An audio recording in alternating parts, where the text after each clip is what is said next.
All right, positive exchange of flight controls. Jason Okay. Lawver, it's all yours, sir. All right, thank you very much. Well, good evening, everybody. Thanks for taking time out of your afternoon to sit in on this. Hope we provide something of value here. This area has been kind of an issue for a while, and I know there's been some talking about it, but just kind of for those of you who aren't familiar, just want to make sure everybody, as many people as we can get a hold of, are aware of the issues that are out there, and give you a little insight as to some changes that are coming up. So my name is Jason Lawver. I'm a safety inspector out of the Portland FSDO. I'll be doing the beginning part of this, and then there's a few other people I'll introduce later on. So for those of you who aren't familiar with Zoom, you guys are all going to be muted, but doesn't mean you can't talk to us. If you have a question, if you look at the bottom of your screen, there should be a chat button. You can click on that, open that up, and you can type in a question. That'll go to us, and we'll try to answer it when we can, as we see them, or we'll address them at the end. We'll see how it goes. If you'd like, also at the last slide will have my email on it. If you have something related to this, or you have some you want to talk about it further, you can feel free to email me. So I've been working for the FAA for about 5 years. Before that, I was a flight instructor or a chief flight instructor for about 20 years. So I feel like I get how hard it is to do, to try to check boxes on a lesson and try to get things done in busy airspace. And there's always a balance between wasting time and trying to get things accomplished and staying safe. And that's kind of the crux of where we're at here. So hopefully we can kind of give you a little information to help you out with that. Also, as a presenter is Kevin Miller. He's an Airspace and Procedures Specialist from Seattle Center. And also with us is Judy Ralph. She's a Quality Control Specialist also from Seattle Center. So we'll actually have some videos later on, and I don't speak the radar playback as well as she does, so if she may fill in a little bit. And the reason we're doing this is basically the FAA has gotten involved. There's been enough reported concerns in the area that they wanted to do something a little more than we've done in the past to try to get some information out. So that's what we're after. Target audience would basically be flight schools, people operating in the area, or really anybody that's going through the area. Anyone that's familiar over there this is going to be nothing new, but people flying through are also going to have a lot to learn, I think. So let's get going here. So it's no surprise over the last few years, the traffic numbers around the Redmond airport have been quite a bit higher. There's 100 plus flight students in the Redmond area alone. There's helicopter and fixed wing training out of Bend that's picking up. Sisters, Prineville all have a lot of flight training. And GA flying as a whole has picked up. The 2019 had the highest increase in GA activity in the last 20 years.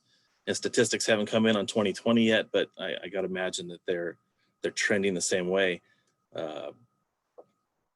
Airline traffic has picked up significantly since its lows. At the beginning of the year, COVID really hit everybody pretty hard, but that's kind of back to normal or close to it from what I understand. So even without COVID, there was a lot of things that were making the airspace busier and busier, and that's still true. So this isn't a new problem. The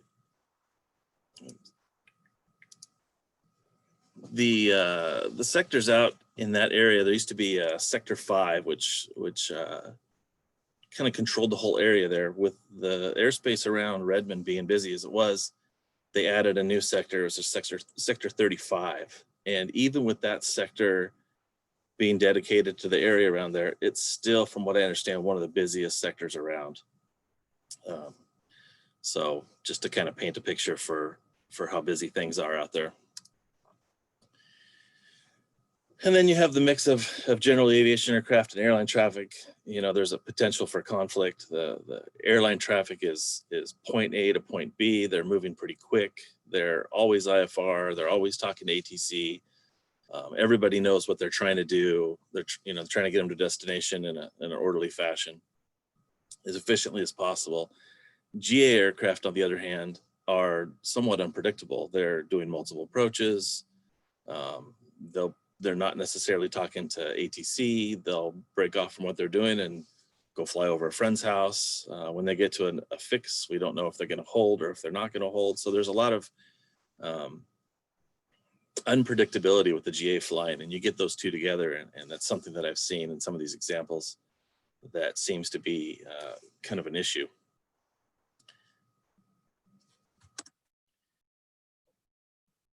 And since ATC can't possibly give flight following to every airplane out there, we're trying to kind of paint a picture for everybody for what the issues are. One of the things I thought was neat was we put an overlay of all the procedures in the area over the airport, and it shows that if you've got a bunch of planes doing different approaches, flight training, whatever it is, you're going to have a potential for a definite potential for conflicts going out there, especially near the Deschutes VOR, which is right about there. It's kind of the hub of all this. So one of the first things I would suggest would be avoiding the VOR as much as possible, and the approach corridors going into the runways that are being used. And I know for the flight schools out there, this is nothing new. It's something they've been doing for a while.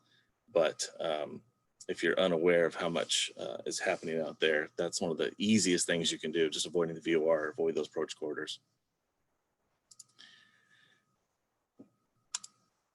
And again, the VOR there. If you're practicing holding, these are all of the holds that ATC has available that they're aware of. They have also said that if there's a particular spot or an area that you would like to hold at, they're willing to, to let them know, and they're willing to, add that to kind of their list of places that they can park you or that you'd like to practice away from the VOR. And I know for the flight instructors that are here, that's a little easier said than done. The students like to fly over the VORs. That's probably where, it's maybe something they're going to be seeing on a check ride, and they want to practice what's going to be on a check ride. It's one of the easier holds to learn. So, there's a lot of reasons why people would be wanting to hold over the VOR. So I would just caution, if that seems to be one of the tougher spots to be, it's a bad place to be hanging out, that if you're going to do that, maybe work real hard to coordinate with ATC or like I said, there's some changes being made, and maybe that'll help. But anything you can do to avoid that VOR and the approach corridors would I think go a long ways, as much as possible. So a couple videos here to share with you. This is, we'll call this the radar playback legend, I guess would be. Well, why don't you let one of us jump in on that, Jason? Yeah, you got it. Okay. We've used this in a video before. It's a quick little tutorial on how to read what you're going to see in these playbacks. The two main things that a controller lives by are the target that you present to us so that we know your position and altitude, and then the interpretation of the target comes in with the data block and the CPZ. That would be compass call sign, 5858 would be the flight number in that first line. And then in the second line, you'd have altitude information.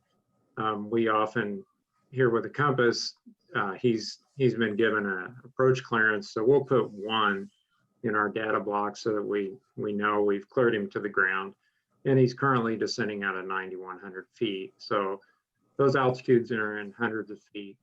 And then on the third line, you've got a computer ID that we use for our data entry on the left, and on the right, that's the aircraft speed. And then in the fourth line, we'll have identifiers for airport or type aircraft, depending on which. A VFR data block will carry the VFR, or the type aircraft, I should say. For radar targets, we get a multitude. We've got, in this display, we've got a 3-mile target, which is the circular target. And then for VFRs, below 5,000, we see a V, and above 5,000, we see an I. And that's anybody who's squawking 1200. If you're on a discrete code, we would see a slant target and a beacon code with the altitude beside it. And we'll go a little bit further into that as we go through the presentation. But that's basically what you'll be looking at. And you'll see some things happening in the playbacks, particularly when we get a conflict alert. And we have a number of those. That's the computer telling the controller that it's predicting a flight path within 5 miles and 1,000 feet of 2 aircraft coming together. Oftentimes, the controller sees that well before the computer alerts them. Oftentimes, those alerts are for aircraft that are not going to get that close because they're passing by each other. But it's something we have to look at. Whenever it comes up, we're going to look at it and we're going to evaluate whether it's a problem or not. And you'll see it gets kind of deep sometimes. So that's about all I got here at the moment, Jason. Okay, great. Really quick, The last Jason, time sorry. Go ahead. Did he tell him, I couldn't remember, did he tell him what the numbers by the I's and the V's are for the altitude? I did not. Okay, so that's the indicated altitude for each target. So just so you guys know what you're looking at. So that one indicates 4,000 that he's pointing down. That one's 5,600. Yeah. And then that's what we would call unverified. And if you have if you're talking to them, this is 9,100 in this example. Yeah, and I would have, one of the first things we do is verify altitude with an aircraft to make sure that the altitude we're using is good. On these VFR targets, so that's why we say unverified or when we call the traffic. Okay. So for this first video here, we're going to be looking at SkyWest 5534 over in yellow. And like you saw on the previous screen, you can see a little bit of a history on that plane. And then another airplane, what's it, 65259, is actually right here. So we're going to kind of watch these two play out in this this part. And like Kevin mentioned, let me stop this real quick. You'll see that the computer, we picked this up where the computer's already decided it's a traffic conflict. It has this TFC in front of it. And you'll see that these two are flashing where these are, airplanes they're not talking to. They've just got the altitude on them. But the computer's already picked up that there's a conflict or a potential conflict there.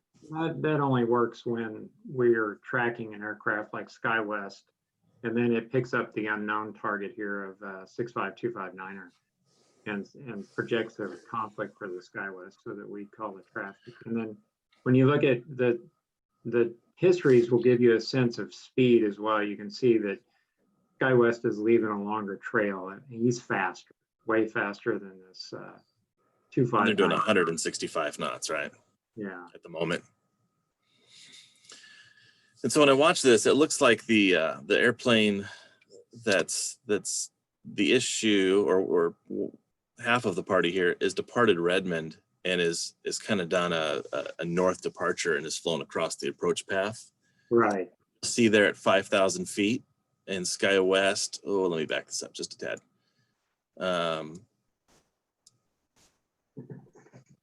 How far back do I need to go? Just a little bit. Yeah, so. Well, you can see a new altitude. So SkyWest is 5,700 descending. Right. And then you'll see we don't have the audio on this one. There you go. So you'll see when this 70 pops up, that means they've been given a clearance to 7,000. That's basically the moment that ATC told SkyWest to break off the approach and climb up to 7,000. And they ended up having to go out and you know, pick up another arrival, pick up the approach again. And without talking to, you know, this particular aircraft, it's just really hard to, what do you call it, deconflict? Deconflict, yeah. And Yeah. that's in the class Delta in Redmond. And without them having a tower display and being able to see our radar, you know, it's Yeah. difficult for them to Complexity.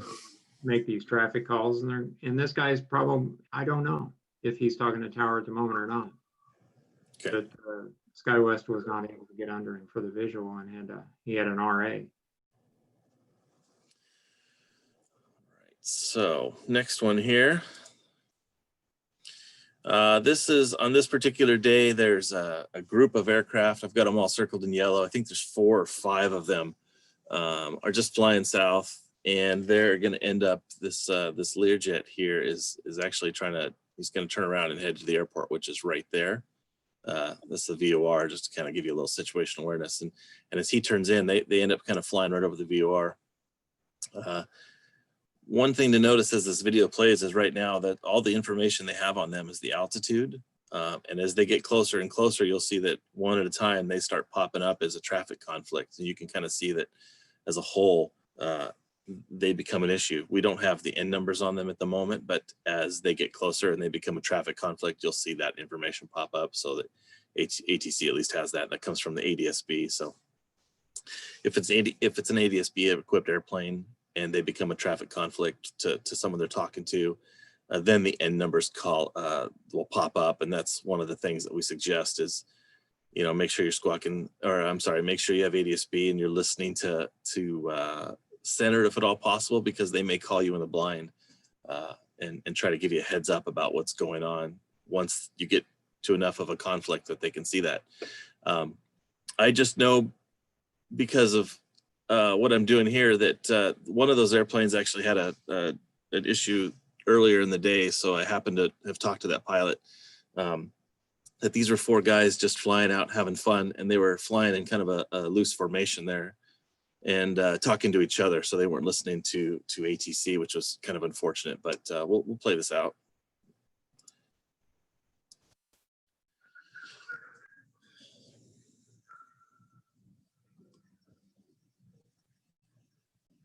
You guys probably can't hear the audio on that, can you?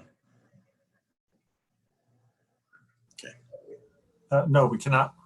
Yeah, I forgot. That's right. It's all that. It's not all that important.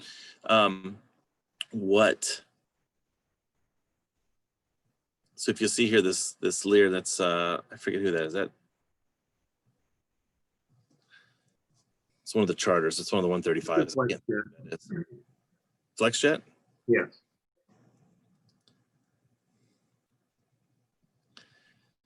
So as they get turned, they're going to make a turn here into the airport. As they turn, you'll see that these planes all start popping up as a traffic conflict.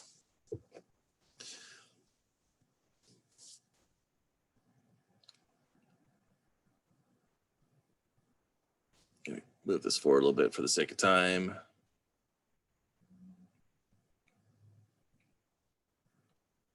There we go. So the first one is now popped up as a traffic conflict, and at this point, they would now have that end number if they wanted to try to make a call. And you'll see that almost immediately, all the other ones start popping up as a conflict as well. And at this moment, the Lear is down to 6,400. But if you watch this data block here, you'll see that he ends up going leveling off and has to get reestablished for that approach. And I'll just, while we're watching this, I just want to bring up that these airplanes aren't doing anything wrong. They're not violating any regulations. They're just kind of put themselves in a bad spot, or, you know, everybody's kind of put themselves in a bad spot. So it's not like these people are doing anything wrong. It's just the point we're trying to get across is just an example of how many of these conflicts happen. You know, we've got 4 videos of just kind of common situations, but it happens a lot. they're just kind of the generic example. So we're not, picking on these people in particular, but yeah. And then the leader, like I said, will end up kind of leveling off there and again breaks off and ends up, I think they get revectored back for the approach. Judy, am I missing anything on that?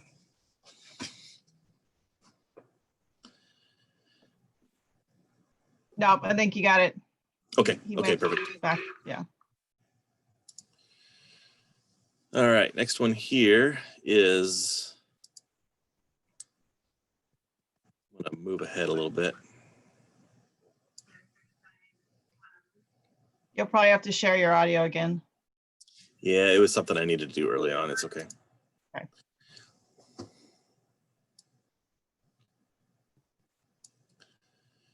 So a couple things here. We got SkyWest 3512. They're coming around and they're basically going to get looped around and vectored in towards the airport. When, again, the computer pops up this traffic that we didn't even see before.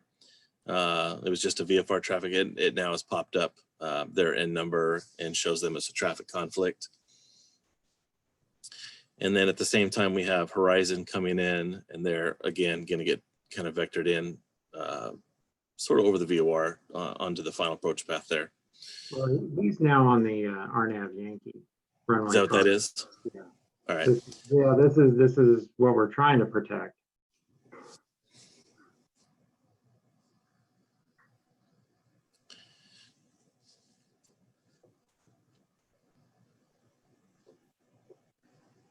Are you able to turn the audio up on the video? I can't. I don't know if you'll be able to hear it on my end. Can you hear that? Oh, that's too bad. Yeah, no. Yeah, when I shared the screen, I forgot to. Yeah, Jason, this is Phil. It's real quick. Y'all have to do a Yeah. stop share and then reshare with that little button. Okay.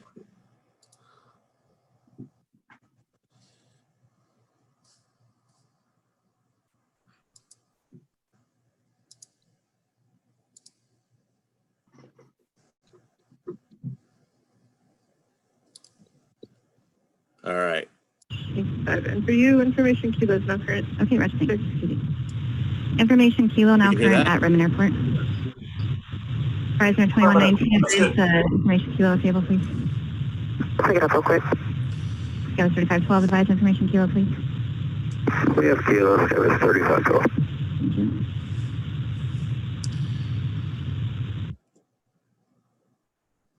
So while we have SkyWest down here, has become a conflict with this plane here. At the same time, Horizon's coming in, and they're going to become a conflict with this aircraft here. That's Horizon 2119, we have kilo. Horizon 2119, thank you. I might scroll this ahead a little bit just for. Real quick, the red target there just off of Redmond is, I got him in orange just so you could see him all the way Okay. from the runway. All right. We got him on TCAS search from visually right now. Oops, I went a little too far. So Horizon 2119 over to tower. Horizon 2119, I was just looking at that. You do have traffic, 1 o'clock is 7 miles. Currently westbound, altitude indicates 4,800 climbing. We got him on TCAS search from visually right now. November 43728, Seattle Center. Redmond 35. Sector 6, Horizon 2119, it does appear as long as you're continuing descent, you should go around underneath that traffic. Targets do appear likely to merge. The traffic is 1 moving 12 o'clock and 4.5 miles. Altitude indicates 5,100 climbing. Horizon 2119. at this point, the traffic's Are you 5,100. talking to 43728? Horizon's descending through 5,000, 4,800. Horizon 2119. Horizon 2119, contact. Affirmative. Horizon 2119, contact Redmond Tower 124.5.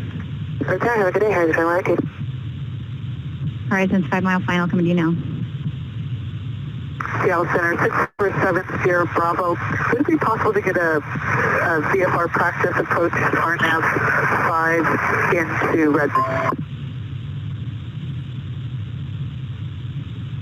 November 6470 Bravo, Roger. Practice approach is approved. No separation services will be And provided. meanwhile, all Maintain this is VFR, and will that be a full SkyWest stop and this approach? traffic ended up flying over Affirmative, each other 70 by, Bravo. Thank you. I think it was about 700 Skywest feet. as they passed each other. 3512, actually disregard.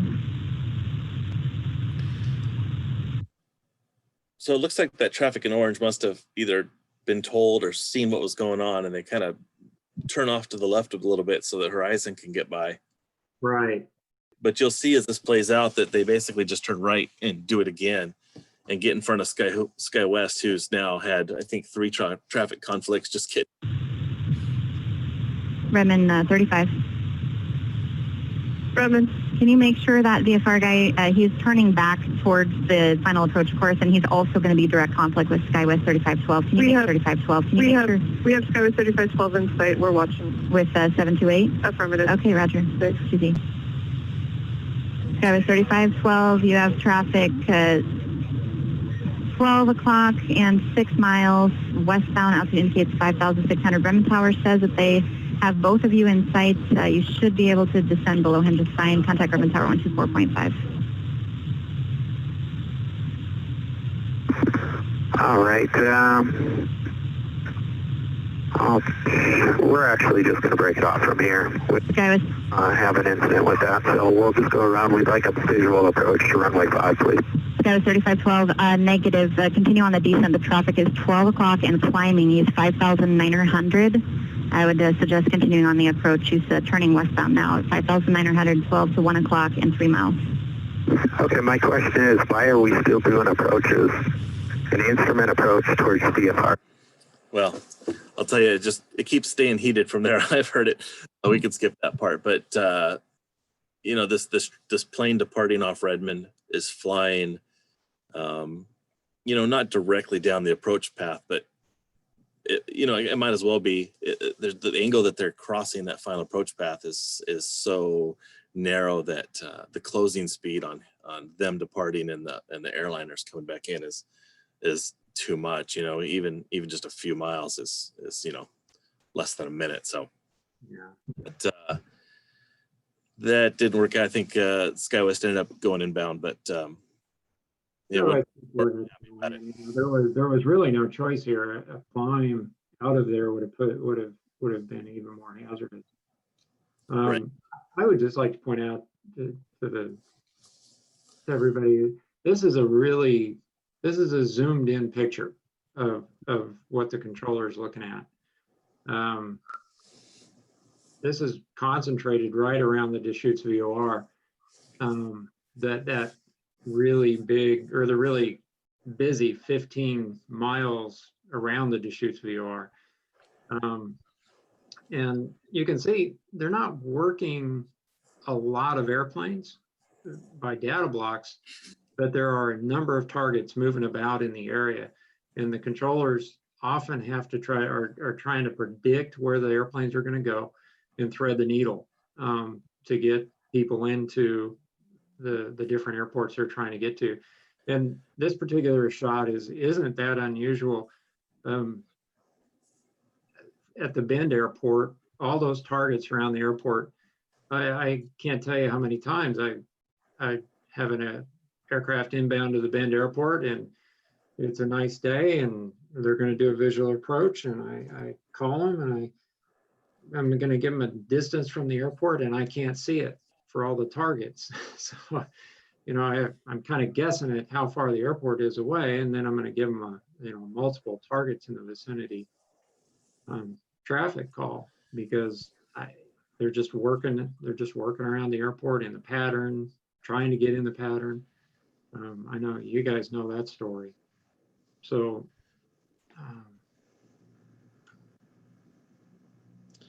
that's all I've got on this one. Okay, one more video here, just another kind of we'll call it a classic example, and then we'll kind of go on some things we can do. 1035. Request Joyce goes 30. Again, this one here, it's been highlighted orange just so we can see it, but this guy here is going to take off and kind of do the opposite of what the last one did. It's just kind of fly across this approach path at a kind of a shallow angle and become a conflict with Skyway. 12, runway 2. I'm going to fast forward this just a little bit.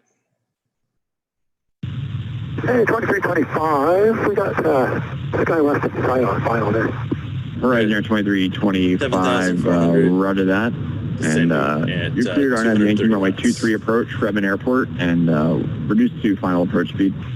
I will start and we're cleared for the RNAV Yankee for 2-3, 2325.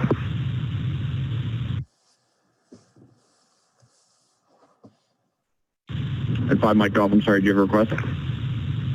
I will get the VFR practice for push RNAV 11 to Redmond Victor and full stop.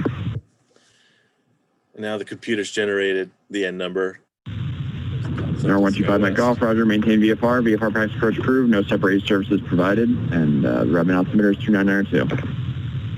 I appreciate that, maintain VFR, and the 1 to 5 o'clock.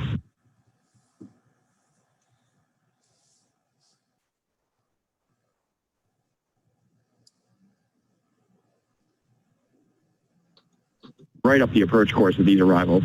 I believe so. Okay, can you tell them to turn towards the northwest or something? They're flying right up the approach. I might have gone a little too far. That was Seattle talking to Redmond. Hey, tower. are you still talking to a 65259er? 65259er, I believe so. Okay, can you tell them to turn towards the northwest or something? They're flying right up the approach course with these arrivals.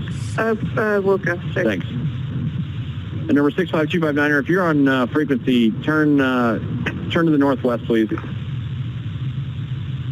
And Sky 3534, I got traffic 12 o'clock and 4 miles northwestbound climbing out of 5,000.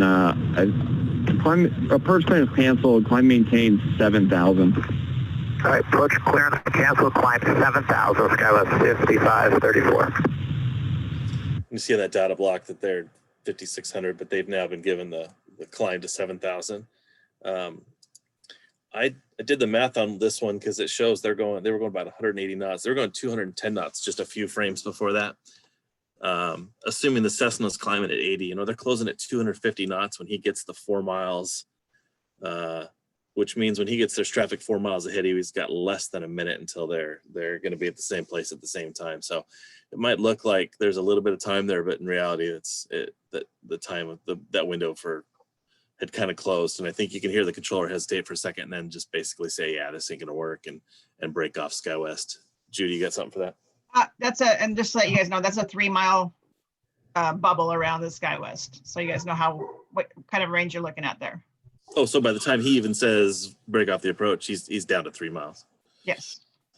Okay. And they're only, what's that? 5,400, 5,100. Yeah. So they're getting pretty close for sure.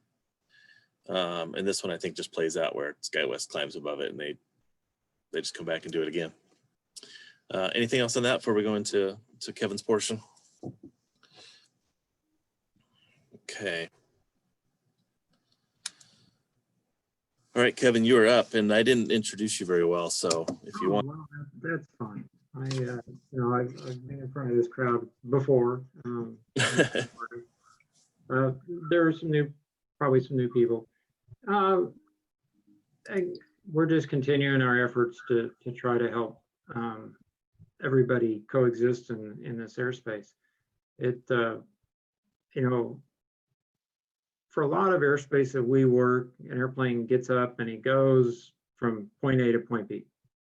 In the Redmond area, we have that going on, yes, but we also have a number of airplanes that are just training. So they just get up and they mill about. So it's difficult. It's hard to project a flight path for a lot of airplanes that are they're out there to practice, whatever they're out there to practice. So,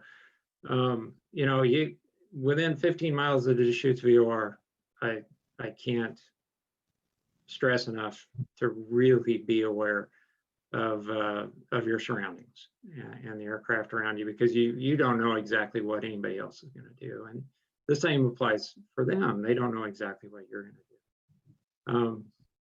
So we currently have an LTA, a letter to airmen out, and it's very similar to the one that we've had out now for about a year and a half, advising, giving our best advice, to be safe and where we're having our particular problems. We opened that sector in the Redmond area because we were having problems with the larger sector being able to we had multiple areas of focus. Redmond was always a focus, but you know, we had Portland departures, we had stuff going on in the east, we had you know, it just got to the point we needed to put in an approach. We needed to break it up so we could concentrate. And then things have gotten busier, so we find ourselves in a new position. You know, we've got a work group working on it. I think that our coordination with flight standards has been very productive, and that we will have we'll be able to mitigate some more with that relationship and working with the schools and the pilots.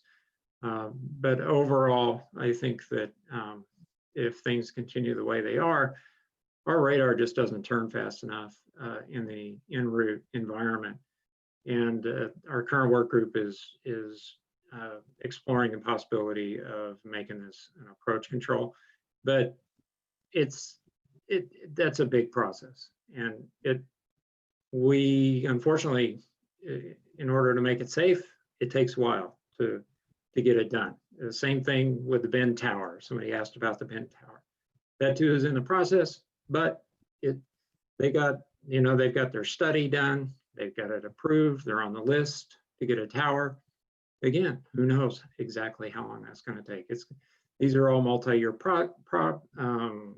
programs, and we're going to make them. I try to make these things go as fast as I can, but I don't control the purse strings, so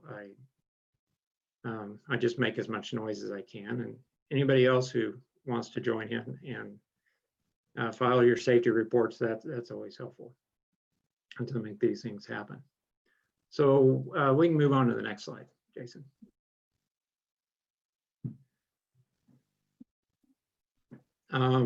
This is just a continuation of our current LTA. Again, mentioning the 15 miles of the Deschutes VOR. That's where I encourage you always to be on alert, but particularly in that area, and particularly if you're going to be maneuvering. You know, make sure that you're clear. Take a good look around yourself. If you can get flight following, you know, in those videos I'm sure you saw, there were lots of targets. It's virtually impossible to be able to tag everybody up and give everybody flight following in that environment. So therefore, we encourage you to broadcast your ADS-B, even though in that environment you don't see it. It's when you go into conflict alert, you see it. We've got another mitigation. We're going to be talking about that. That's the LTA that we're going to be publishing in a couple of days. Hey, Kevin. Yeah. 2 people now have asked where do they find the LTA? That it's in the NOTAMs. If you search it for LTAs, it should come up. And then, you know, I'll go in and see if I can find that and get something. Well, they're also on Mike Clock's website for the Central Oregon Safety. And I have a link to his website at the end because he's pushed out a lot of good information. Right, and I don't have that LTA is not, our next LTA is not up on his website. I'm still waiting on it to be published. I've got all my approvals. They're just dragging their feet a little bit. But that'll be effective Wednesday with the chart change. But you can do these things anytime that we talk about tonight in the LTA, because it just makes you more visible. So let's go on to the next slide. There you go.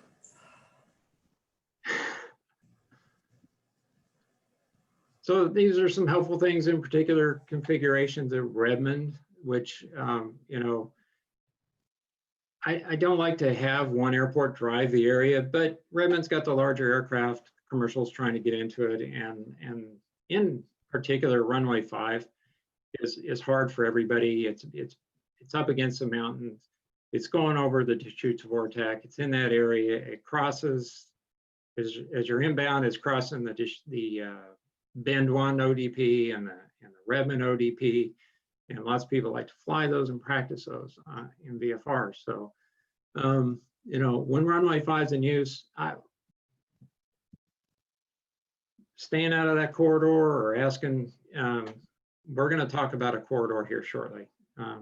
Runway 23, your Prineville arrivals should use caution transitioning the Redmond localizer. And then anybody who's out there working on the localizer just outside the class Delta, be advised here. Sometimes people are working high enough that they impact the arrivals to runway 23. For runway 29, the practice areas to the east, especially used by Bend aircraft. When runway 29 is in use, you'd like to stay south of Goring Ranch, and you'll stay away from the arrivals. So Someone asked if there was a good minimum altitude to fly through. We've got some resources for that. Okay. Coming up in some graphics that we designed. All right, I'll hang tight. Yeah. All right, next one. Again, mentioning the Bend 1 departure, use caution when you're using the Bend 1 because it crosses and gets involved in a lot of stuff. There's the runway 5 arrivals. There's the Redmond ODP is going to the Deschutes VOR as well. You got VOR alpha traffic circling at the VOR or inbound or outbound back on the missed approach. Okay. That was a graphic we associated with the LTA, and those are the more used transitions approaches to the Redmond Airport. And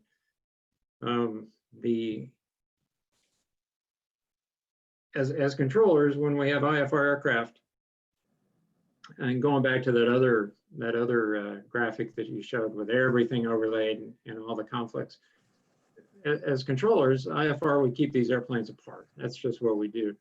But when a number of people get out and they practice those procedures in VFR conditions, it's only natural that we're going to get a lot of people in conflict.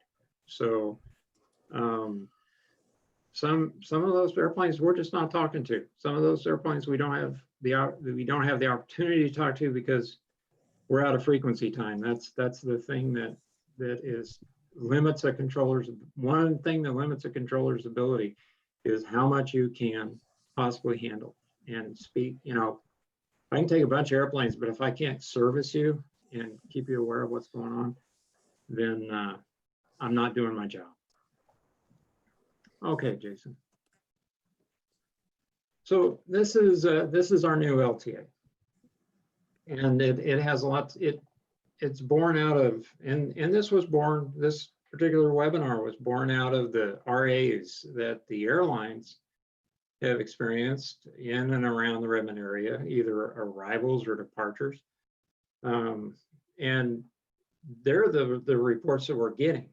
That the GA aircraft, from what I've looked at from the NASA reports, aren't reporting the way the airlines do. And I would encourage you to do that because it only helps. Well, you may not want to say, hey, I was in this incident, or, you know, I had this close call, but it helps us document that it's not just air traffic, it's the flying public. They're seeing the problem and they're reporting it. And those safety issues help us make change, the reporting of safety issues. So we introduced this last year at our outreach in January, the corridor concept for the RNAV Yankee runway 5 approach at Redmond. And we put out a KML file. You can use it with ForeFlight or Garmin. And it's our way of building a cooperative environment where the airlines can fly a known approach in a known area at known altitudes, and the GA community can try to go around it. They can work with air traffic to go through it, and we're trying to build something cooperative with that. So, you know, in particular, this will be active when Redmond's advertising runway 5, where the controllers are going to use the RNAV approach to the extent possible, maximum extent possible that they can. There are times when we don't, or we choose not to for a sequencing situation, or we just, at the moment when we make the decision, the traffic warrants it, that we don't see any traffic out there. Okay, Jason. Before you move on, I was going to piggyback on something real quick. You mentioned RAs. I don't know if everyone knows what an RA is, but an aircraft that has TCAS has different levels of progression when it comes to traffic. And once they get to what's called an RA, a resolution advisory, they have to follow that. And when you're talking airlines or larger 135s, jets that typically have stuff like that, they usually have a reporting system that those get reported. So that doesn't just stay with the crew and the local controller. That actually gets documented, which is partly how I got involved. There was enough RAs that it kind of tripped that we had an issue. So I guess I would encourage the GA folks to fill out NASA forms. I don't see those, but it does go into a database that collects that sort of thing and can help make changes. If you're working for a flight school, let them know. I know most of the schools have some sort of safety management system that sort of stuff can go into, and they can let me know. And if a flight school calls me and says, we're having a lot of issues around this, we can start getting involved. So just keep it. The only way we know about it is because the RAs typically, or an actual near miss, which we don't want to see. I get those, but the concerns, the safety concerns that people have every day tend to just kind of fade into the abyss because they're not reported anywhere. So keep in mind, anything you can do to document stuff like that. I know it's a pain to take a few minutes and fill out an NASA form or go find someone at your school who's in charge of stuff like that. But it really helps out a lot if we know how bad things really are before it's too bad. Can you give them a link where they would go to fill out a NASA form? Somebody's asking. Can we do that via email? I'll do it. Stand by. I'll do it in just a second. Okay. I was gonna say I don't have it off the top of my head, but it's easy to find. You can do that. Thanks for going back to that, Jason. Because the TCAS resolution advisory is an interesting event it's a safety issue, pure and simple. The traffic resolution has occurred, and it's now the pilot has got to follow that resolution. Controller's out. I issued once a pilot tells me I'm responding to an RA, I don't give him any instructions until he tells me he's done. And then I can, I resume providing separation services at that point. So in that earlier example, the SkyWest going into Redmond, he was concerned with the traffic. He wanted to misapproach, but he hadn't had an RA. And frankly, an RA for him at that point would have probably been to descent based upon the configuration that the airplanes are in. So anyway, let's go ahead and move on to the next slide, Jason. All right, and anyone looking chats, there's the link's been posted for a NASA form in there. And I want to go back to the chat. There's a few things in there I do want to talk about, but I want to get done with the rest of the presentation. Yeah, some of the stuff I think you're going to cover here shortly, so we'll catch you. Yeah. Okay. I haven't been. I saw a couple of interesting questions. So, so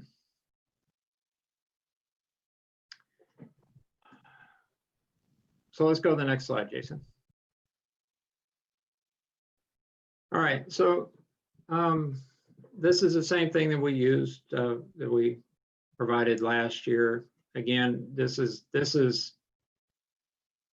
how to request a transition through this corridor. And we'll have an image up here just in a minute. You're going to call us up and request a corridor transition. This is for runway 5, centered around the RNAV Yankee approach. The controller is going to tell you there's no IFR traffic in the corridor, which means go for it. Go on through the airspace. And I want to tell you that this is cooperative, that you have every right to fly through this airspace. I don't want to discourage you from doing that, but what I do want to encourage you to do is to become aware that, number one, Redmond's on runway 5, and that, you know, ask controller, see if we've got some traffic in there that we can issue you, or, you know, sometimes we line them up, and because of the speed of the aircraft, there's no way for you to get through the corridor between the airplanes we're working. And at that point, we would tell you that there's traffic in the corridor, and then we advise you avoid it. Again, we have some graphics that you'll be able to load. And, you know, workload permitting, say, you know, I got just a few airplanes, and I'm pretty sure where you are, and the aircraft entering the corridor is out of whistle or something, or is it, I'll give you a position where the airplane is inbound on the RNAV runway 5, and you can make your own choice on transitioning the corridor.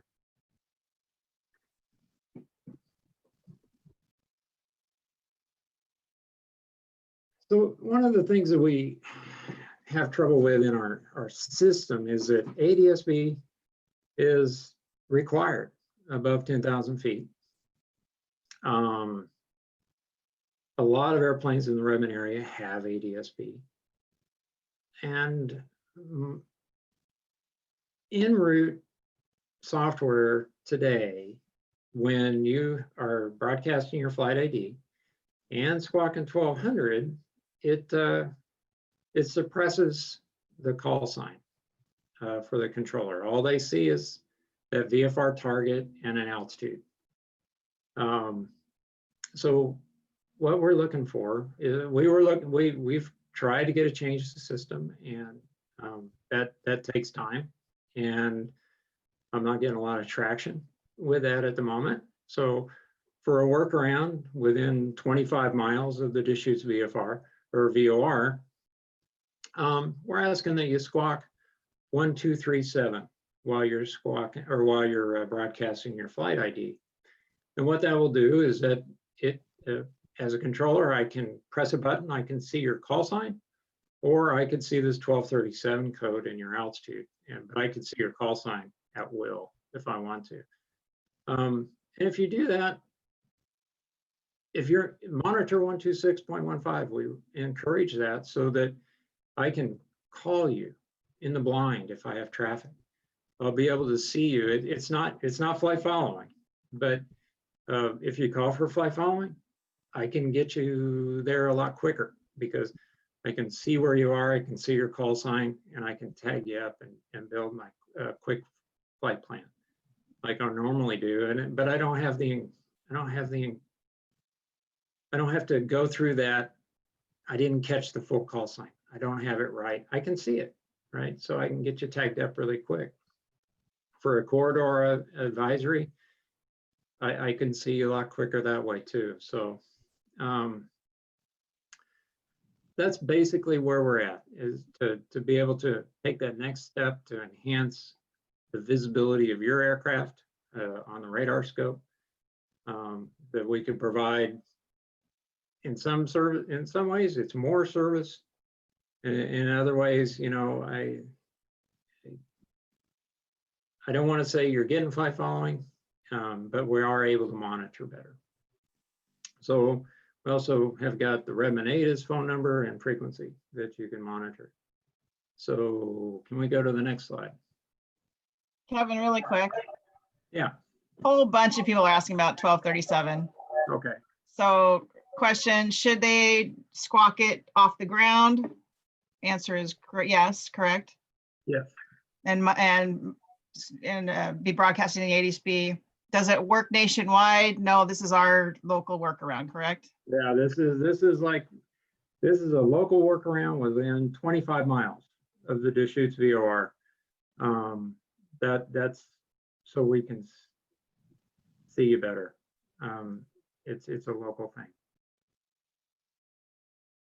And then aircraft wanting VFR practice approaches squawk 1237, yes, and broadcast your ASB, and then you can still request it. We will give you another squawk and tag you up. I hope that Yeah. makes sense to you guys. Yeah, so the 1237 code is, while it's a discrete code, it's not, it won't pair with any particular flight plan. When I give you, a 6543 code, I put that in the machine, I pair that with your flight plan, the computer tracks you. But I can't do that with a 1237. Everybody's out there on that code, so.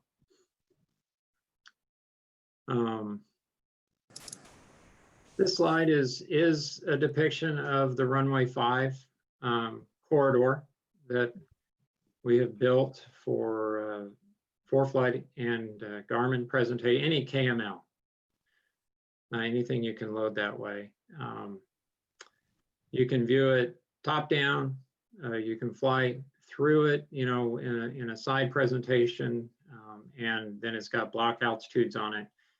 If you're at, so this area just inside of Zybid to the east there, it's got 8,000 with an underline 4,000 or 45, 80 over 45. So that's 8,000 feet, 4,500 feet. The inbound aircraft could be anywhere in that zone. But if you're at 8,000 going over the top of that, or you're 4,500 going underneath it, you're going to have 500 feet from the inbound. That's the way we built these block altitudes. You can see also in this depiction some of the conflicts that are created, the Bend departures, the Redmond departures, the VOR Alpha. Let's see. All right. Okay, we can go on to the next slide, Jason. So these, I've got a slide for runway 23 and for 29. I just wanted the same basic building went into those. You can download these and pull them up for reference when Redmond's on that particular runway. So if they're on 2-3, these are all the approach paths that are likely for an inbound airliner. And then we also have one for 2-9 on the next slide. Jason, thank you. And here you can see Goring Ranch south of that area. So if you're working off of Bend, staying south of that will keep you clear of the corridor. Some of those altitudes are impractical for getting under. But if you want to stay clear, I'd stay above or below those altitudes, or be very cautious when you cross it, when that runway is in use. All of these KMLs are available on Mike Clock's Central Oregon Aviation Safety website. And we appreciate all your help, Mike. Yeah, I'll second that. And I have a link to his website on the last slide too, just so someone wants to write it down. And those KML files, you can view them on Google Earth if you're using it to like prep for a flight or teach them in a class. And they can also be downloaded on the ForeFlight. And I haven't seen it, but apparently it displays it on ForeFlight as part of the moving map, which is pretty neat. So yeah, and then we built them as layer. Each one is a separate layer, so you can activate it and deactivate it based upon the runway. We didn't want to clutter it all up with just big fat overlay. So you can have different layers that you can pull up. And then this was an image I just got recently of Bend practice areas, aircraft off Bend to go out and practice. They've just divided, they've made up these areas for airplanes to go out and train. So I just thought it would, for us, it's like, oh, wow, okay. I mean, we have some known practice areas, but these don't really match up to them. But I just want you to be aware that, you know, all of these sections, you may see an airplane or two from Bend out practicing. And that doesn't mean that somebody from some other school isn't out there practicing as well. So just through situational awareness.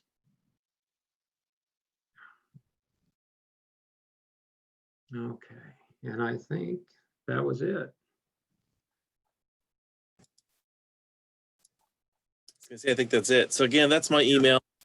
If you want to talk about it in more detail, feel free to email me. Especially if you're familiar with the area, if you got ideas. There's a lot of things that are going on. You know, we're talking about Bend being a tower and stuff. So there's a lot of things going on that, you know, just take time and really weren't part of this necessarily. But, you know, if there's some suggestions or if you have some ideas, I'd love to hear it. Keep it on this topic. I don't have enough time to renew 150 CFIs. So if you're talking about this, and I'm kind of in the group with the Seattle Center folks, so we're going to be working on this for a while. I actually asked if I can kind of stay on for a while to follow up on some of this. So there's a chance that if we have someone who you know, flies through like in one of those videos and doesn't seem to be aware, I might try to track you down just for an educational purpose. So don't panic if I call you. I just want to make sure everyone's aware of what's going on. And everyone is on this webinar. Not everybody, you know, cares. But I'm going to probably try to track down a few people if we see, you know, purely from an educational standpoint, if I have the time. So there's that. There's some other follow-up things that we're going to do. So I'll probably be involved with this for a while. So there's Mike Clock's website. If you go on there, you have these KML files. Someone asked what that is. It's just a type of file that Google Earth uses, ForeFlight can use. I don't know what other software can do that. But if you go through that website, there's the old LTA, the new LTA. He agreed that we could put it up there if we wanted to. And when we get new KML files, he'll put them up there. That'll show those corridors. Some people mention, you know, can the school learn about this? I talked to most of the schools in the area. I think they at least have one person, if not a whole bunch of people who are observing this. So there's a good chance that your school is already listening right now. But if you want, feel free to email me and make sure your school's involved. I have contacts at all the affiliate schools over there. So let's see. So I saw a number of questions about the 1237 code. Sure. And so if you were going to squawk 1200, and if you're ADSB equipped, that's when it does you the most. That's when it does me the most good. That's when it does you the most good. Is ADSB equipped, squawk 1237, just like you would 1200. If you're going to be working around the Redmond area or just in the Redmond area and then departing it. If you pick up flight following, I'm going to give you a different code. So you'll do a code change just like you would for 1200. The 1237, it lets me see your call sign that you're broadcasting on your ADSB. It works with all of the other traffic detection softwares and radars. So it just, from an air traffic standpoint, I don't see a V target anymore. I see an intruder with a call sign.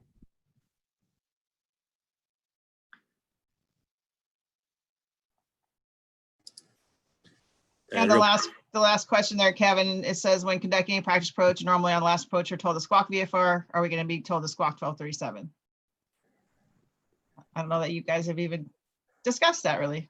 Well, I would imagine that, you know, once a controller is done with you and you're headed for the airport, or you're done heading for the airport, squawking 1200, I think you're going to be done. With getting advisories, you're probably close to going over to CTAF or you know, tower frequency. So I at that point, I think 1200 is appropriate. If they want to keep you on a 1237, I think they'll tell you that. And I think as this rolls out and people start putting it into practice, there might be some more questions. Oh, Again. I'm sure there are. And I would also say that, you know, there's a certain amount of risk on our side of doing this. So the data presentation with the number of targets we have, that may prove to be difficult for us as well.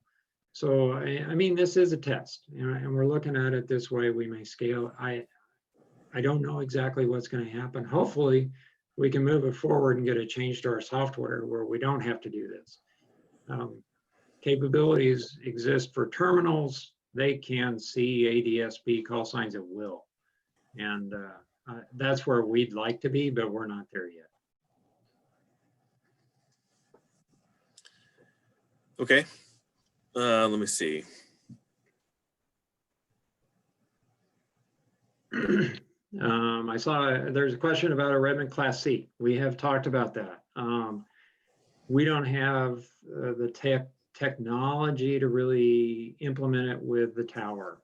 We need, they don't have a tower display, and then terminals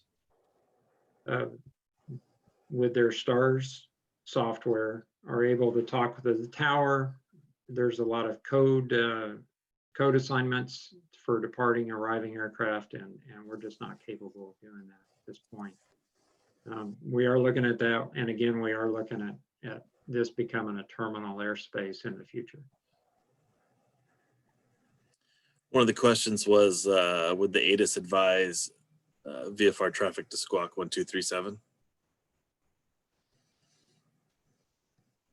No, I don't think we're going to go there. Okay. It'd be something for people with local knowledge and flying through. We'll still have a number of people squawking 1200, and that's it's all good, right? But I just think the 1237 with your ADSB is better. One of the DPE asked about practicing over Prineville Reservoir when 29's active. Oh, let's go back to the map. I can do that. Stand by. This one? Well, no, one where you can point out the Prineville Reservoir. I don't know if there's one that goes that far out. That's probably your best one. Oh, so that reservoir airspace, yeah. If you're working down low, I don't think you're going to have a problem. Without really, what do you think, Judy? What do you think that altitude is going to be without reference? I was gonna say, don't we have that on another one? I was like, Oh, yeah. Well, the 29, the 29 block only goes out to Auban. So oh, okay. yeah, go back another slide. Yeah, because I thought we had one that went to 29, yeah. Yeah, there. Okay. Oh, you went back 2 on me. I did? Yeah. All right. That one right there, yeah. So above 9 and below 59, I think is what I'm seeing. Yeah, so, well, I mean, Auban, they're cleared down to 6,400 feet. Okay, Right, so, I mean, beyond that, it's gonna be higher than the 5,900. But you're generally out there, you're gonna be good, easily good at 5,900. Look at the inbound course on that approach, and you could get an idea of what the traffic is. Let's see. and then as somebody asked, they're supposed to monitor the practice area frequency, but and then are we supposed to monitor 126.15 at the same time? So I'm assuming that the flight schools have worked out some sort of their own practice frequencies. I don't know. I believe on the sectional published, in fact, I think it's on that slide right there. It does the flight training at or below, and it gives the frequency. I think that note says that we in the area to monitor that. Both would be smart if possible. I know that gets a little hectic, but I think it's probably going to be up to them, just depending on what they're doing. You know, if I'm going to be doing approaches at Redmond, I'm probably gonna be monitoring you guys are. If you know, if I'm out in a practice area that's kind of on the cusp of a practice area and where you guys are going to be at, I'm probably going to be making my calls on the practice area frequency. But if I could, I'd listen to you in case you need to get a hold of me. It's tough. It's listening to two frequencies. You end up basically not listening to any if you're not careful. If they get too busy, you just tone it out, and it defeats the purpose. So yeah, I think whatever you think is probably keeps you safest is what I would suggest.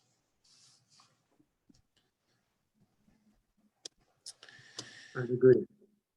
Okay, what else? Philip, will we have access to all these questions? Affirmative. Yeah, the chat gets saved and I'll get that to you, and correct. And we'll also have everybody's email address. Okay. Someone asked earlier if this is being recorded. The answer is yes. And will they have access to it? So that's up to you, Jason and Kurt, as to how that might happen. But you'll be able to send the link. Let's say we put it on YouTube, for example. Okay. You'll have everybody's email address. You can blast an email and say, here's those frequencies, here's the links that we talked about, and here's a link to the video. So that will be available if you guys want to make that happen. I think we'll probably end up doing something like that, or at least to the people who are asking for it, because there's a few emails and requests for that in there. So.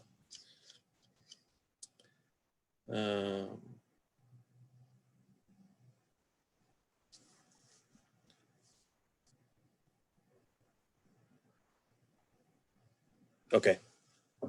Mike Clark also said he'll post the webinar and anything else we want. So again, appreciate that. He's been a good resource to store things. It's not. You know, I would say that if it hadn't been for Mike, a lot of this wouldn't have been possible. We wouldn't have gotten engaged. So Mike's been Well, the FAA has ways to do things like that. You know, they push it on the website, but when it's local stuff like this, it's a tool we don't really have. So he's definitely filled in the gap on that. It's a good website. Yeah. Well, and I mean, reaching out has never been a big thing on from the en route environment to a local community like this, and it's just, I think it makes a big difference for us to be able to do this.